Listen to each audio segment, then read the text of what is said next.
19 জুলাই আন্দোলন চলাকালে প্রাণ বাঁচাতে রামপুরার একটি নির্মাণাধীন বহুতল ভবনের কার্নিশে আশ্রয় নেন আমির হোসেন নামে এক ছাত্র।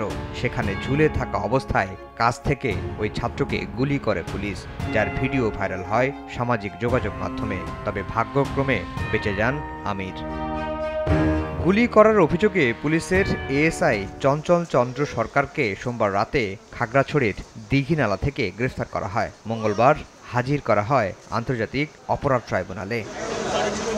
31 জুলাই মার্চ ফর জাস্টিস কর্মসূচি চলাকালে এক শিক্ষার্থীর মুখ চেপে ধরার ছবি ভাইরাল হয় নেট দুনিয়ায়। সোমবার রাতে অভিযুক্ত পুলিশ পরিদর্শক আরশাদ হোসেনকে গ্রেফতার করা হয়। তাকেও হাজির করা হয় ট্রাইব্যুনালে। আরশাদের বিরুদ্ধে রাজধানীর চাংখারপুল এলাকায় নির্বিচারে গুলি করে হত্যার অভিযোগ রয়েছে। চঞ্চল ও আরশাদকে কারাগারে পাঠানোর আদেশ দেন ট্রাইব্যুনাল। কার্নিশের সাথে ঝুলন্ত এক নিরীহ 18 বছর বয়স্ক ব্যক্তিকে বারবার গুলি করছিল, সেটাও আমরা দেখেছি। সেই গুলিকারী ব্যক্তি চঞ্চল চন্দ্র সরকার, তাকে গ্রেফতার করে আজকে ট্রাইব্যুনালে হাজির করা হয়েছিল।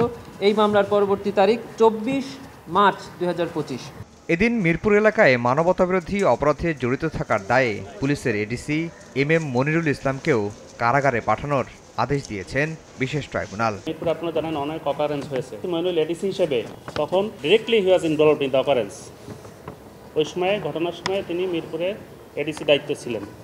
জুলাই আগস্টের মামলায় এ পর্যন্ত 106 জনের বিরুদ্ধে গ্রেফতারি পরোয়ানা জারি করেছেন বিশেষ ট্রাইব্যুনাল। গ্রেফতার অন্তত 35 জন, যাদের অধিকাংশই আইনশৃঙ্খলা বাহিনীর সদস্য।